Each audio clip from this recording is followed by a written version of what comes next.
All right, good afternoon, everybody. Thanks for joining me again for another town hall meeting on Wednesday on 1341, the Springmore in-house TV channel. Glad y'all are here to hear what we have to say, some updates and some announcements, and it's kind of the latest that's kind of going on here at Springmore and things that we hope you'll find beneficial. And as always, we'll send out a recap memo to everyone, all the residents via hard copy, your mailbox, and then if you have an email address, we create a distribution list that we'll send out an email, and then to all your families, Stewart Health Center family members, and of course all of our all of our employees, excuse me. So we'll get that out usually tomorrow. So we'll get all that information down. Holly composes it for me and summarizes it, so you'll see that. So I want to start off just by talking about kind of the next steps within the state. I know after this at 3 o'clock, the governor's going to be talking about possible next steps in phase 3 and if that's going to happen or not happen. Honestly, I have no idea what's going to happen with that. I don't think it looks good with the way we're trending and what we're doing for the state to perhaps move forward. That's not necessarily my personal opinion, but just my opinion, generally looking at it and kind of being in the midst of everything and then kind of happening here at Springmore, if that will happen. So that'll be out of our hands, as all stuff like that is, and then we'll adapt to whatever he says. You know, a lot of his decisions and the county's decisions play into the decisions we make. We can't do anything that's not allowed by the state or the county. But we can sometimes we can do less than what's done. So that's what we do a lot. So, for instance, it was announced in phase 2 that you could open up restaurants at 50%. We chose not to open up our dining rooms at 50%. We've only done 25%. We thought that was a good safety precaution for Springmore and the population that lives here, and that's proven to work really well. We don't even have the 25% to come throughout the night at any given time other than on Sunday, which is, of course, our most popular meal. So whatever comes down the pipe, we can adopt it, or we don't have to, or we could alter it, which is usually minimizing it a little bit to best fit us. Some of it will be strictly from the state, like the hair salons. We had to do that based on square footage. So that's why if you go to the hair salons, you'll see, I think both of them are only 4 people, but I know the one in North Village is only a maximum of 4 people at a time, but we could have said 2 if we wanted to, but we felt comfortable going with 4. So that's kind of the stuff we look from the press conferences from the state and from the governor, what he recommends, and then we'll implement it at Springmore. We usually do it about a week after. I don't know of any really big changes we'll probably implement. Dining is going well. I don't foresee us opening up any more dining as it's not being used at its full capacity now, as a lot of people are still doing delivery and still doing to-go and pickup. So I think that will stay the same. It may be that we can have more people gather. So that may be that we could have different activities, or different groups may want to meet socially, or through a committee meeting that some maybe have not been meeting, or even having a program or something here where 25 people could attend and the rest could watch on TV. So we'll see what he has to say. So 3 o'clock, watch that, and we'll make any adjustments as we need, as we see fit. But I want to start off and spend most of the time talking about the latest developments here at Springmore with our testing and the residents and employees in the health center that's recently tested positive. I think everyone knows by now that we have a couple of positive cases within the health center, a combination of employees and residents. So I want to kind of walk you through that and tell you where we're at and what we're doing in next steps. So as of now, we have conducted 172 COVID-19 tests on employees and residents in the health center. The 172 tests includes all Stewart Health Center residents. So they have all been tested, and about 60 staff members. We'll be testing approximately 140 more staff members on Friday. So it was recommended by the health department to now test all Stewart Health Center employees. That includes CNAs, nurses, and then anyone that works on a regular basis with housekeeping and in dining services. I think most of y'all know that there's in housekeeping, there's a separate group that works only in the health center. There's a dining group that only works in the health center. So we'll be testing all of them. So we'll be doing that at the recommendation of the health department. We've been using Mako Labs out of Henderson. They've been really good. They come on site and actually conduct the test for us. And they turn the results around pretty quick. A lot of times, no more than 24 hours. So, but just be mindful, it's going to take a while to test all of the employees. They don't all work the same shift, or they may work alternate weekends. So we'll have to do that over a couple of days. And once I have the final results, then I'll announce that of if there was any positives out of that. We pray and hope there's not, but please be mindful that the more you test, the more likely that you'll get a positive. The chances are of testing 140 people that have been out and about in the greater community since this started, unless they've been a hermit, which they haven't because they've come to work, that there's a very good possibility we may have more positive cases for employees. Again, I hope and pray that's not the case, but just be mindful. But the only way that we can get a clamp on this and zero down on it and completely stop it is to find out who all has been affected and have them quarantined, either the health center if they're a resident, home if they're an employee, and just get them better and healthy as quickly as possible. So that's our only method right now until a vaccine is hopefully invented, which I'm hearing maybe early 2021. So that is hopeful, being that's not too far away, but that's just speculation. So that's where we're at with updated on testing. I want to give you a little background on how we got there and where we currently stand as far as positive cases. We had an employee in the health center test positive. We're feeling symptoms. I wrote a memo about that. Didn't come back to work, got tested, found out they were positive. So from that, we did a lot of contact tracing of all the residents that she served through the last 3 times that she worked, and then any staff members that worked directly with her on her shift.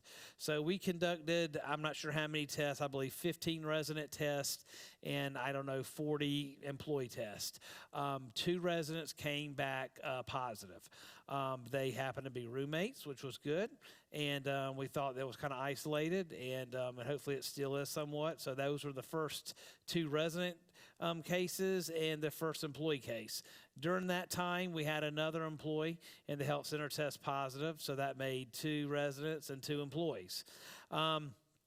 Once we reported to the health department that the other employee tested positive, and we had the 2 residents test positive out of the 15, then they recommended that we just test all the health center residents, which I was glad about, and any staff member that had any direct contact with either the 2 residents that were positive or the 2 employees that were positive. So that's the 172 tests that we conducted last Friday over this past weekend. From that, we have, it produced 2 more positive resident results and 2 more positive employee results from those 172 tests. So, so currently we stand as, right now we have 4 residents in the Stewart Health Center that have a positive COVID-19 test. They're all isolated in private rooms in our isolation wing, and we have 4 employees that have tested positive. They're all quarantined at home. They're all doing well. All the employees are doing well. So I'm happy to announce that. So that's where we're at now, 8 total cases. And so moving forward, to keep everybody informed, we've created a graph that we're going to put out. If you know, when we first started this, we had the first 2 cases. I got a memo out pretty quick in real time with, that it was an employee and the date of he or she went out and when they didn't last work and when they're supposed to come back. And it's and that was very good, but as we continue to have more cases, and it's kind of changing as we do multiple tests, mass amounts of tests, rather than just individual tests, that it's just not feasible to continue to write those personalized, very long, detailed memos and then send it out with different corresponding bodies of the email to different people like the employees and the residents and IL family members, Stewart Health Center family members, board of directors. So what we're going to do moving forward, we created a graph, and it's going to be a current up to date graph of how many current cases we have, and it's going to have the Stewart Health Center listed, it's going to have supportive living listed, it's going to have independent living listed. There's going to be a column for employees, a column for residents, a column for totals, and it's going to be a column for total tests given. So those are going to be the 4 categories. We're going to try to update this daily on the resident portal. So if you have access to the resident portal, it will be live, real time on the resident portal, but it will be updated once a week for any kind of memo or hard copy that's sent out. And that includes the emails to family members and to staff.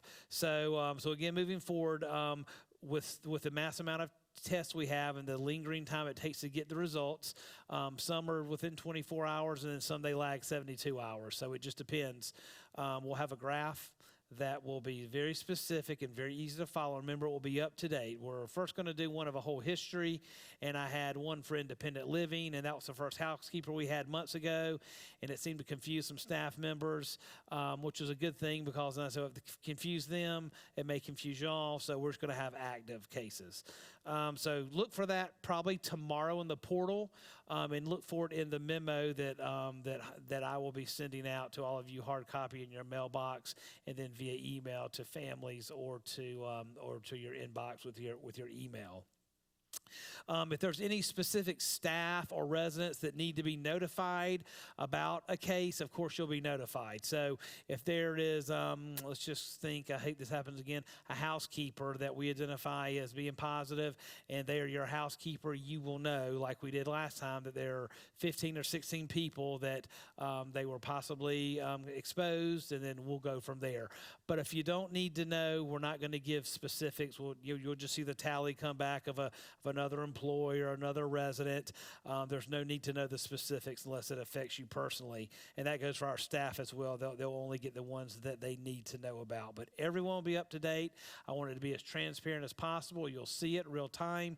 It's just not going to be printed on a daily basis as it was before. So again, the main focus is just identifying everyone that's exposed and getting all the tests in so we can better get a handle on this and get it under control, and then just hopefully just squash it. That's not to say that in a week or a month or 2 months or a year that that's not going to continue to happen. Again, I feel very confident there's a direct correlation to what's going on within our state right now. I think there were 917 hospital cases today. That's the highest they've ever had. Well over 1,000 new cases, and that's daily. Over 1,000 deaths now, so that's continuing to rise, and I pray that gets better soon. But I don't know. So I think it just kind of relates to what we're seeing in our state as trends. We all live in this environment, and the staff go out more than y'all do, and they expose themselves more. But that's just the business we run and the risk we run for serving each of you every day. So we try to be as careful as possible. We preach it to staff to be safe at home, wash hands, wear face masks anytime you go out, and I'm sure they do. I know one staff member who has COVID is by far the most conscious person and the most safe person that you could ever imagine, but they still happen to contract the virus. So there's no rhyme or reason to it. So just be mindful. I think it is correlation of what we see in the state with rising cases, and there may be more to come due to the mass amount of tests that we're doing. So anyway, I'll keep everybody up to date on that. So that's the main focus I wanted to go over today. And just a couple of quick announcements. Nothing much has changed here at Springmore. As far as dining, that's the same. We have not changed or implemented anything different there. With Pathways, Resident Life, we've not done anything different there. I hope everybody enjoyed their Father's Day gifts they got. I got one of those as well, which is really neat. It's the Hershey bar that said Father's on it, and the little s'more sticks. I have to admit, my kids ate all of mine, so I didn't even get to enjoy it, but it did look nice, and I hope y'all got to enjoy yours. Maybe your grandkids had yours. I'm not sure, but I thought that was very nice from Jennifer and from Leah, who did that together as a joint effort. So that was awesome. So quick announcement from Carrie. We're still working to open up our fitness center over North Village. I know a lot of people asked about that. We again just have some logistic issues that we're working out, but hopefully by next week we can at least let one person go in there, and that's about the max amount we're going to be able to let go in there due to the square footage in there. And we're working on some other stuff for South Village. We don't have that ironed out as close as we do North Village. North Village is a logistical issue we're working on. South Village is somewhat of a logistical issue, but a little more complicated. So just be mindful that we are working on that. And as soon as we have more information, we'll pass that along. I know people are anxious to get into exercise as much as they can.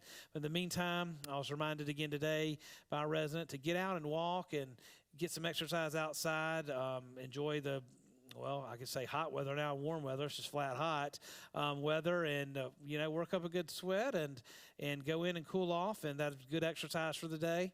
And also we have the stationary equipment in the gathering room and also in the great room for you to still use. Update for some of the chaplain services. Again, it's ongoing stuff, but just updated. The Zoom discussion call will be tomorrow as usual at 10:30. So that's tomorrow at 10:30. Sunday school is still on the summer hiatus. So no D.G. Harwood Sunday School with Dr. Jackson until further notice. Vespers will be 7 p.m. on Sunday. Lori Higgins, one of our chaplains, will be preaching from the book of Job. So that ought to be good. I can't recall if Job is New Testament or Old Testament. Does anybody know? Oh, no, Juliana, I didn't see you over there. My state flag was in the way of Juliana there. So Job is the Old Testament. My mom would not be happy if I didn't know that, but we do all fall short and forget at times. That's right. And lastly, Bible study, Faith and Fear, this coming Tuesday, June 30th at 3 p.m. We apologize that yesterday's study had to be canceled due to a scheduling conflict. But that will start back again Tuesday on June 30th.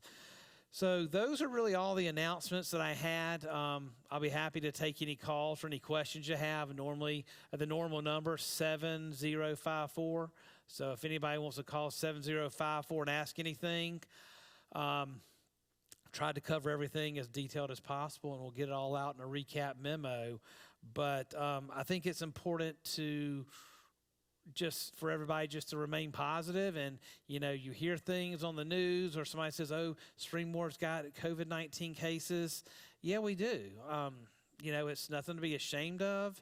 It's going to happen to every community. It's just a matter of time. And I'm glad it kind of happened, to be quite honest. We prepared for it. It was dodging bullets every day. It was nerve-wracking, waiting for tests to come back. And then once you get it, it's like you're in the midst of it and you're prepared. It's like, I don't know, I always got nervous before an important baseball game. But once it started, I was, focused on it, and it just happened. So yes, there has been, thing on the news. I think I put a press release out on the portal of what I sent to WREL, and they first said that had an outbreak. And remember, an outbreak is 2 or more, so be mindful of that. They use that word. I think that word's a little too strong for 2 cases or more. But anyway, that's how they classify it. And I always remind you of that, which is good, 2 or more. So I sent in a response back to them confirming that it was residents and employees and that they were quarantined in their room or at home. They didn't read the nice part about how we're all praying and thinking about the residents and staff that are affected, and we're living out our mission and all the good stuff that I believe in my heart, and the other employees. But, that was old news by the next day. So anyway, that's where we're at, and just know that we're continuing to work harder than ever now that we have that. The health center, I'm directly involved with all of this. Our task force met this morning about 9:15 for a MAC meeting to go over some things that I wanted to implement. We finalized how we wanted to do the graph, talked about employee travel, just the way that we've kind of talked about resident travel and restrictions on that. So we continue to look at that on a regular basis and continue to work hard with working with Margot, our infection control nurse, and the health department with any logistical things of what to open, what to report, what to do next. They've been very beneficial and very helpful. So just know I can assure you we're on top of it, but just don't be alarmed if you see more cases. Again, with the employees, again, we've got to do over 100 more tests this week, and it's a very good chance that may produce.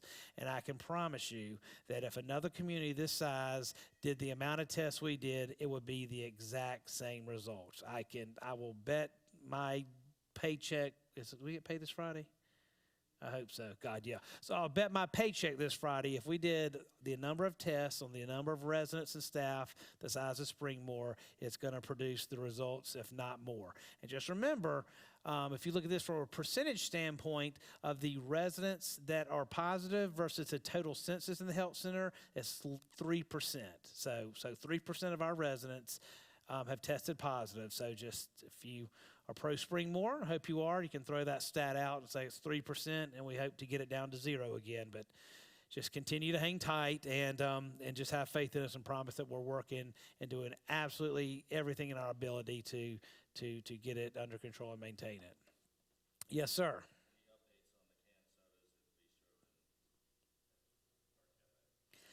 Updates on canned sodas in the Bistro or Cafe. I do not have an update. Jennifer didn't provide me with an update right now, but I will see. We'll see what Holly can find out and put that in the memo. We had a health inspection in our mobile kitchen yesterday. We got a 97, which is great. We're about a week away from finishing the main kitchen and moving things back in, and hopefully getting this mobile kitchen out. You may see it there for another 2-3 weeks to a month, but it may not be in use until they dismantle it. So that's been our main focus, on really getting back into that kitchen and finishing up any loose ends. But I know sodas are important. I had one for lunch today, a diet, by the way, Dr. Young. So it was not the good stuff. It was the stuff that's not good, but I did have a diet. But we'll find out for you guys, okay?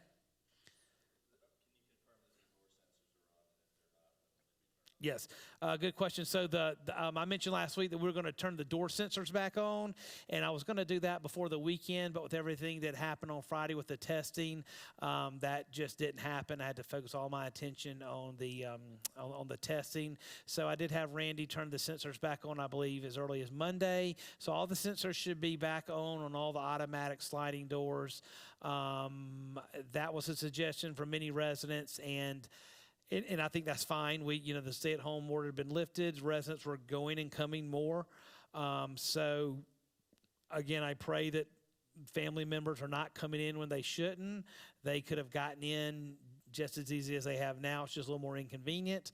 I don't regret doing it. I mean, it didn't hurt or help anything. We didn't go to locking all the doors, but they're back on. Just so hope for your benefit, but for all of our benefits, everybody that lives here and works here, please, please, please don't have family members enter the building. I can't stress that enough. And if you see somebody, I can't stress that to please call security to have them to leave. That's the way it comes in the building. It's by somebody bringing it in. So just FYI. That's it. All right, so did I do that good a job of covering everything?